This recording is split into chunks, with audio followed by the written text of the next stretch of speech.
বাংলাদেশের মধ্যে উল্লেখযোগ্য এমন কোনো ওলামায়ে কেরাম নেই যাদেরকে এই নবী রাসূলদের দেখানো পথে তাদেরকে কষ্ট পেতে হয়নি।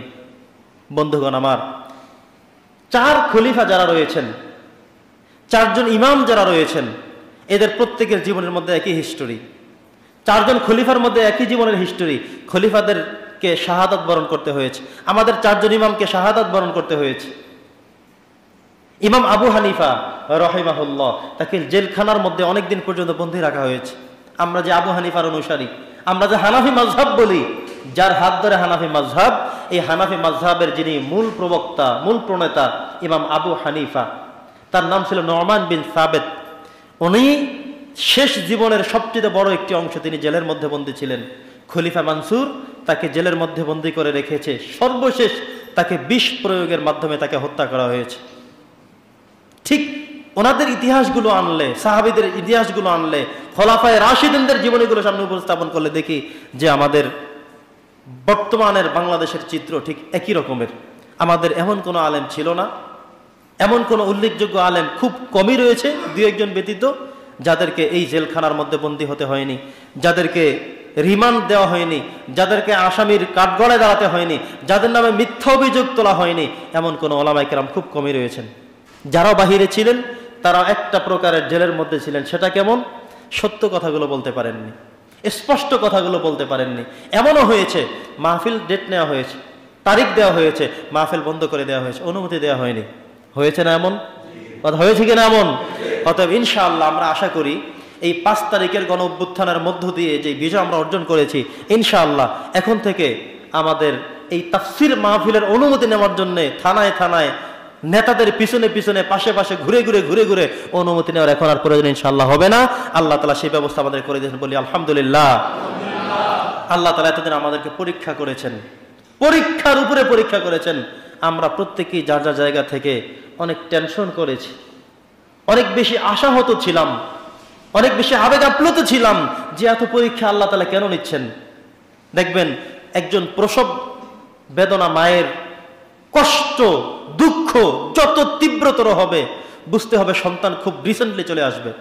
রাত্র যত গভীর হবে, রাত্র 3টা বাজবে 4টা বাজবে, মনে হচ্ছে রাত গভীর হচ্ছে, কিন্তু কিছুক্ষণ পরে শোবে সাদেক হয়ে যাবে। সুবহানাল্লাহ।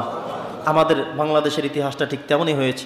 ওলামায়ে কেরামদেরকে নির্যাতন করতে করতে, কষ্ট দিতে দিতে, আপনারা ইতিমধ্যে জেনেছেন যে আমাদের বাংলাদেশের উল্লেখযোগ্য স্বনামধন্য দুজন, একজন হলো আইনজীবী ব্যারিস্টার এবং আরেকজন হলো তিনি ব্রিগেডিয়ার জেনারেল ছিলেন। এই দুজনকে দীর্ঘ 8 বছর পর্যন্ত ঘুম করে রাখা হয়েছে আয়না ঘরের মধ্যে। ওনাদের দুজনের ইতিহাসগুলো আপনারা শুনলে, এখনো ওনারা স্পষ্ট বলেননি, তবে ওনাদের কাছে আমাদের পরিচিত যারা গিয়েছেন তাদের মারফত আমরা যতটুকু জেনেছি। আর ওনারা যখন নিজেরা হয়তো বলার জন্য প্রস্তুত হবেন কিংবা বলবেন, সে সময় আপনারাও শুনবেন এগুলো। একজন জীবন্ত মানুষকে যদি একটা কবরের মধ্যে রেখে দেওয়া হয়, অন্ধকারের মধ্যে রেখে দেওয়া হয়, তার জীবনটা কেমন কাটতে পারে। ওনারা বলেছেন এই এতটা বছর পর্যন্ত আলো কাকে বলে, সূর্য কাকে বলে, আল্লাহর এই সুন্দর পৃথিবী, সেই পৃথিবীটা দেখার সুযোগ আমাদের হয়নি। আলো বলতে কি বোঝায় সেটা আমরা দেখতে পারিনি, আমাদেরকে আলো বাতাস দেখতে হয়নি। একজন মানুষের যে মৌলিক অধিকার, তাদেরকে সেগুলো থেকে হরণ করা হয়েছে। শুধু এরা তো বেঁচে ছিল মাত্র, এমন আরো অনেকেই আয়না ঘর থেকে বেরিয়ে এসেছেন। ওলামায়ে কেরামদের মধ্যে এমন আমরা পেয়েছি যে র‍্যাব বাংলাদেশে তৈরি করা হয়েছে। আমি যতটুকু দেখতে পেরেছি ওনাদের জীবনীগুলো শুনে, এমনকি যারা এর আগ থেকে বের হয়ে চলে এসেছেন, ওনাদের একই কথা যে ওনাদের প্রত্যেককেই র‍্যাব 1 নামে যে ঘরটি প্রথম গিয়ে তারা উপস্থিত করায়, সেখানে তারা মিথ্যা মামলা দিয়ে মানুষকে জঙ্গি সাজানো, এই নাটকীয়তার কাজ ছিল মূলত র‍্যাবের। এছাড়া র‍্যাবের কোনো কাজ, উল্লেখযোগ্য কোনো কাজ বাংলাদেশের ইতিহাসে আমরা কেউ এখন পর্যন্ত দেখি নাই। বন্ধুগণ আমার, প্রত্যেককে এমন কোনো কষ্ট দেয়নি যেই কষ্টের কোনো মাত্রা থাকতে পারে। আমি কারাগারের রাত দিন একটা বই আছে, যারা পড়েছেন, অথবা আইয়ামে জাহিলিয়াতের ইতিহাসগুলো আপনারা যারা পড়েছেন, এত বর্বরচিত চরিত্র কারো ছিল না। এত খারাপ চরিত্র, বাজে চরিত্র, এত হীনমন্যতা, নিকৃষ্ট মনতা, এত স্বৈরাচার এই পৃথিবীতে আমরা কারোকে খুঁজে পাইনি। জ্যান্ত মানুষকে নিয়ে, জীবন্ত মানুষকে নিয়ে, যার কোনো মামলা নেই, যার নামে কোনো রিপোর্ট নাই, কোনো কিচ্ছু নাই, একটা মানুষকে নিয়ে আপনি একটা ঘরের মধ্যে তালাবন্দি করে রেখে দিবেন, কোথায় পেয়েছেন আপনি? এটা তো মানবাধিকারের সবচেয়ে লঙ্ঘিত বিষয়। মানুষ খুন করার বিষয়গুলো তো আছেই। বন্ধুগণ আমার, তো আমরা ততক্ষণ পর্যন্ত বুঝতে পেরেছি ওলামায়ে কেরামদের উপরে যে নিষ্পেষণ হচ্ছিল, আমরা আশা করেছিলাম যে শুভে সাদিকটা মনে হয় খুব কাছাকাছি সময়। দেলাওয়ার হোসেন সাঈদী গত বছরের 14 আগস্টে তিনি পৃথিবী থেকে বিদায় হয়ে চলে গিয়েছেন।